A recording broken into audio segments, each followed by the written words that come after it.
Hello everyone, आज का video में मैं आप लोगों के लिए गणित का पाठ योजना अंग्रेजी लैंग्वेज में लेकर आया हूं।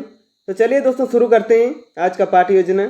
यदि हमें किसी भी सब्जेक्ट का लेसन प्लान बनाना हो तो सबसे पहले हम लोग को जनरल इन्फॉर्मेशन फिल करनी होगी।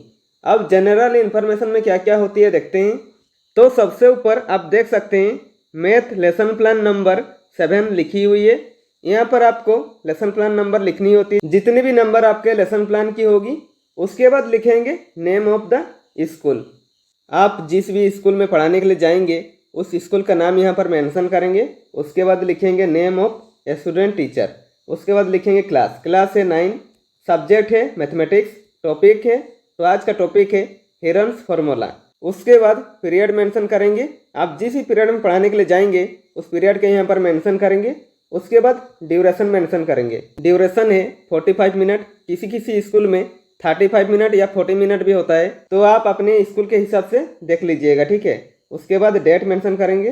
तो फ्रेंड्स, ऐसे बहुत सारे वीडियो पाने के लिए आप इस चैनल को सब्सक्राइब कर लीजिए। और आप किसी भी सब्जेक्ट का लेसन प्लान बनाना चाहते हैं तो आप कमेंट बॉक्स में कमेंट करके बता सकते हैं।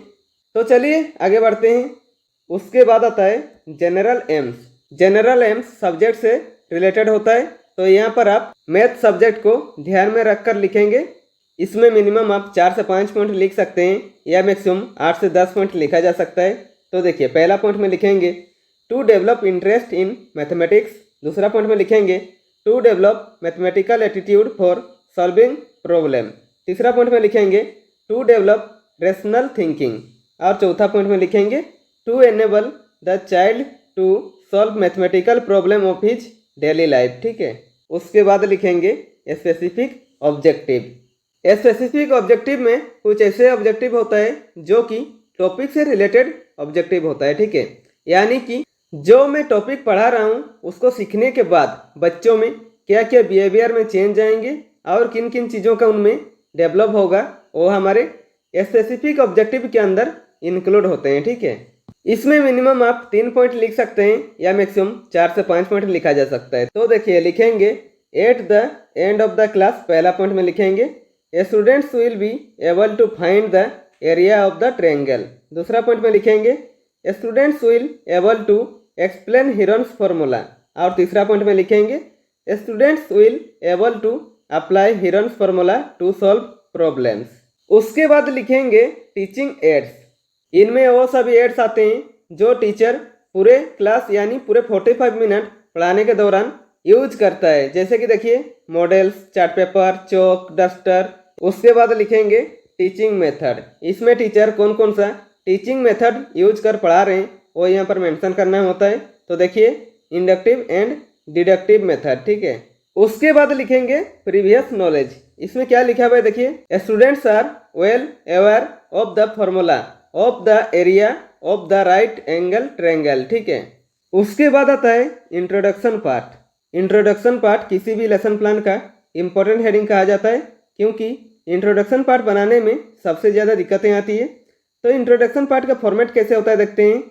तो देखिए, इंट्रोडक्शन पार्ट का फॉर्मेट 3 कॉलमों से बनता है। पहला कॉलम में लिखेंगे सीरियल नंबर, दूसरा कॉलम में लिखेंगे स्टूडेंट टीचर एक्टिविटी और तीसरा कॉलम में लिखेंगे पुपिल एक्टिविटी, ठीक है। इसमें मिनिमम आप 3 क्वेश्चन पूछकर टॉपिक निकाल सकते हैं या मैक्सिमम 5 से 6 क्वेश्चन पूछकर टॉपिक निकाल सकते हैं, ठीक है।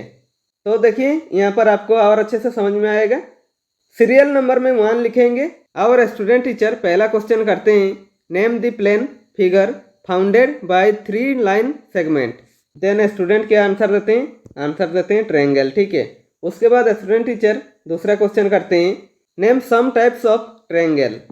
देन स्टूडेंट क्या आंसर देते हैं right angle triangle, isosceles triangle, scalene triangle, etcetera. उसके बाद स्टूडेंट टीचर तीसरा क्वेश्चन करते हैं what is the general formula to find the area of a triangle. Then student क्या आंसर देते हैं area equal to half into breadth into height, ठीक है। उसके बाद स्टूडेंट टीचर चौथा क्वेश्चन करते हैं if you want to find the area of triangle when the measurement of sides are different then we will use which formula. Then students क्या answer देते हैं हेरन्स फार्मूला, ठीक है।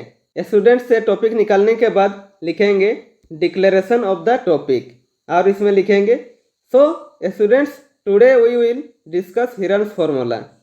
उसके बाद आता है प्रेजेंटेशन। प्रेजेंटेशन पार्ट को हमें सबसे अच्छा बनाना होता है कि जितना भी कंटेंट होता है टॉपिक का वो सब प्रेजेंटेशन पार्ट में रखते हैं, ठीक है। तो प्रेजेंटेशन पार्ट का फॉर्मेट कैसे होता है देखते हैं। प्रेजेंटेशन पार्ट का फॉर्मेट 4 कॉलमों से बनता है। पहला कॉलम में लिखेंगे टीचिंग पॉइंट, यानी कि हम कौन कौन से पॉइंट कवर करेंगे वो सब लिखेंगे। दूसरा कॉलम में लिखेंगे स्टूडेंट टीचर एक्टिविटी, यानी कि क्लासरूम में टीचर क्या क्या एक्टिविटी कर रहे हैं वो सब लिखेंगे। और तीसरा कॉलम में लिखेंगे पोपेल एक्टिविटी और चौथा कॉलम में लिखेंगे ब्लैक बोर्ड वर्क, ठीक है। उसके बाद टीचिंग पॉइंट पर लिखेंगे डेरिवेशन ऑफ हिरन्स फार्मूला और स्टूडेंट टीचर एक्टिविटी में हिरन्स फार्मूला का डिराइव करेंगे, ठीक है। सबसे पहले एक ट्रायंगल बनाएंगे और नेम देंगे ए बी सी और साइड्स को small a B c name देंगे, ठीक है। और एक लाइन खींचेंगे जिसमें ए ई परपेंडिकुलर बी सी होगा, ठीक है। अब यहाँ पर देखिए बी को मान लेंगे एक्स, तो इसी क्या हो जाएगा बी माइनस एक्स हो जाएगा, ठीक है। अब लिखेंगे let us consider a triangle A B C from A draw a perpendicular A E on B C, ठीक है। उसके बाद लिखेंगे we know that A equal to half into B into H, इसे इक्वेशन 1 लेंगे। उसके बाद लिखेंगे from in triangle A B E, इसमें लिखेंगे H square equal to A square minus X square and in triangle A E C, इसमें लिखेंगे H square equal to C square minus B minus x का whole square, ठीक है। अब लिखेंगे from equation 2 and 3 लिखेंगे A square minus X square equal to C square minus B minus x का whole square, ठीक है। तो देखिए यहाँ पर लिखेंगे A square minus X square equal to C square minus B minus X square का फॉर्मूला पुट करेंगे। यहाँ पर ए माइनस बी का होल स्क्वायर का फॉर्मूला लगेगा, ठीक है। तो लिखेंगे C square minus B square minus X square plus 2bx। यहाँ पर देखिए एक्स स्क्वायर और एक्स स्क्वायर कट जाएगा, तो यहाँ पर देखिए क्या हो जाएगा A square plus B square minus C square equal to 2bx। Then क्या हो जाएगा x equal to A square plus B square minus C square by 2b हो जाएगा, ठीक है। उसके बाद देखिए putting the value of x in equation 2। Equation 2 में क्या था H square equal to A square minus X square. तो देखिए x का वैल्यू निकाले A square plus B square minus C square by 2b, इसको अभी x के जगह पर पुट करेंगे, ठीक है। तो लिखेंगे H square equal to A square minus A square plus B square minus C square by 2b का होल स्क्वायर, ठीक है। इक्वल टू क्या हो जाएगा H square equal to A square minus A square plus B square minus C square का whole square by 4b square, ठीक है। उसके बाद देखिए दोनों साइड एलसीएम ले लेंगे, तो देखिए एच स्क्वायर इक्वल टू क्या हो जाएगा 4a square B square minus ए square plus B square minus सी स्क्वायर का whole square by 4b square हो जाएगा, ठीक है। अब देखिए H square equal to 1/4b square हो जाएगा। अब ब्रैकेट में लिखेंगे 2ab स्क्वायर माइनस ए square plus B square minus सी स्क्वायर का होल स्क्वायर, ठीक है। उसके बाद लिखेंगे H square equal to 1/4b square bracket 2ab plus A square plus B square minus C square into 2ab minus A square minus B square plus C square, ठीक है। उसके बाद लिखेंगे H square equal to 1/4b square bracket A plus B का whole square minus सी square. उसके बाद लिखेंगे H square equal to 1/4b square bracket A plus B plus C into A plus B minus C into C plus A minus B into C minus A plus B. उसके बाद लिखेंगे H square equal to 1/4b square 2s into bracket open 2s minus 2c bracket close into bracket open 2s minus 2b bracket close into bracket open 2s minus 2a bracket close. उसके बाद लिखेंगे H square equal to 1/4b square into 2s into 2 bracket open s minus C bracket close into 2 into bracket open s minus b bracket close into 2 bracket open s minus a bracket close यहाँ पर देखिए ऊपर नीचे cut जाएगा, 2 into 2 4 और नीचे 4 है, ठीक है, कट जाएगा। अब क्या हो जाएगा, H square equal to 4 by B square into S bracket open S minus A bracket close into bracket open S minus B bracket close into bracket open S minus C bracket close. उसके बाद क्या हो जाएगा, H equal to 2 by B root over S into S minus A into S minus B into S minus C, ठीक है। Now putting in equation 1, equation 1 में क्या था, A equal to half into B into H, ठीक है। तो यहाँ पर एच का वैल्यू एच के जगह पर पुट करेंगे, ठीक है। तो लिखेंगे A equal to half into B into 2 by B root over S into S minus A into S minus B into S minus C. तो यहाँ पर देखिए 2 ऊपर नीचे कट जाएगा, बी और बी भी कट जाएगा, ठीक है।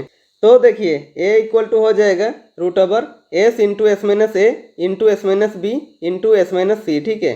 Where A B C are the sides of the triangle and S equal to semi perimeter, that is half the perimeter of the triangle equal to A plus B plus C by 2। और pupil activity पर लिखेंगे after understanding students will write in the copy. और black board work पर student teacher activity पर जो लिखा जाता है वो ब्लैक बोर्ड वर्क पर भी लिखेंगे, ठीक है। आप वीडियो पॉज करके अच्छे से लिख लीजिएगा, ठीक है। अब स्टूडेंट टीचर एक क्वेश्चन सॉल्व करके बच्चों को समझाएंगे। तो देखिए क्वेश्चन देते हैं, if the sides of the triangle are A equal to 40 metre, B equal to 24 metre and C equal to 32 metre, find the area of the triangle. तो देखिए सॉल्यूशन लिखेंगे और इसमें लिखेंगे S equal to A plus B plus C by 2, then A B और C का value put करेंगे। तो लिखेंगे 40 plus 24 plus 32 by 2 equal to 48 meter, ठीक है। अब लिखेंगे area equal to root over S into S minus A into S minus B into S minus C. अब एस ए बी और सी के स्थान पर वैल्यू पुट करेंगे, ठीक है। तो लिखेंगे equal to root over 48 into 48 minus 40 into 48 minus 24 into 48 minus 32 equal to root over 48 into 8 into 24 into 16 equal to क्या हो जाएगा 384 मीटर स्क्वायर, ठीक है। और पुपिल एक्टिविटी पर लिखेंगे students will write in their notebook, और इसे ब्लैक बोर्ड वर्क पर भी लिखेंगे, ठीक है। अब स्टूडेंट टीचर स्टूडेंट्स को खुद से बनाने देंगे और एक स्टूडेंट को ब्लैक बोर्ड पर बनाने के लिए बुलाएंगे, ठीक है। तो लिखेंगे now teacher will give question to the students to solve it and call a student to solve it on the blackboard. तो स्टूडेंट टीचर क्वेश्चन देते हैं, find the area of the triangle whose sides are 42 centimetre, 34 centimetre and 20 centimetre, ठीक है। चूंकि ये students solve कर रहे हैं इसलिए इसे पुपिल एक्टिविटी पर लिखेंगे, ठीक है। तो लिखेंगे S equal to 42 plus 34 plus 20 by 2 equal to 48 meter, then area equal to root over S into S minus A into S minus B into S minus C equal to value put करेंगे root over 48 into 48 minus 42 into 48 minus 34 into 48 minus 20 equal to root over 48 into 6 into 14 into 28 equal to कितना हो जाएगा 336 centimetre square, ठीक है। और इसे black board work पर भी लिखेंगे, ठीक है। यहाँ पर हमारा प्रेजेंटेशन एंड होता है। उसके बाद आता है रिकैप्चुअलाइजेशन, ठीक है। इसमें स्टूडेंट टीचर इस पार्ट में जो पढ़ा है उसे पुनः रिक्रिएशन करते हैं, ठीक है। तो देखिए लिखेंगे today we have learn how to find area of triangle with the help of Heron's formula. Area लिखेंगे area equal to root over S into S minus A into S minus B into S minus C, ठीक है। उसके बाद आता है evaluation. Evaluation teacher centre होता है, यानी कि टीचर अपना तथा स्टूडेंट्स का भी साथ में इवालुएशन करते हैं कि जो उन्होंने 45 मिनट का क्लास लिया स्टूडेंट्स को कितनी अच्छी तरीके से समझ में आया ये जानने के लिए इसमें मिनिमम 1 या 2 क्वेश्चन करते हैं या मैक्सिमम 3 से 4 क्वेश्चन कर सकते हैं। तो देखिए क्वेश्चन करते हैं, the sides of a triangular plate are in the ratio of 3:5:7 and its perimeter is 300 metre, find its area. उसके बाद आता है असाइनमेंट पे ऐसे क्वेश्चन बनाइए कि स्टूडेंट्स को घर पे जाकर वो चैप्टर रिवाइज करने का मौका मिले और आप उनको अच्छे से चेक भी कर सके। इसमें भी मिनिमम 1 या 2 क्वेश्चन करते हैं या मैक्सिमम 3 से 4 क्वेश्चन कर सकते हैं। तो देखिए क्वेश्चन करते हैं। A triangular park ABC has sides 120 meter, 80 meter and 50 meter. A gardener Dhania has to put a fence all round it and also plant grass inside. How much area does he need to plant? Find the cost of fencing it with farded wire at the rate of 20 rupees per meter, leaving a space 3 meter wide for a gate on one side. तो friends इसी के साथ आज का lesson plan complete होता है। यदि video पसंद आए तो लाइक कीजिए और यदि आप चैनल में नए हैं तो चैनल को सब्सक्राइब कर दीजिए और बेल आइकन को दबा दीजिए ताकि मेरे सारे वीडियो आप तक पहुंचती रहेगी। और हो सके कैसी लगी वीडियो कमेंट बॉक्स में कमेंट करके ही बता सकते हैं।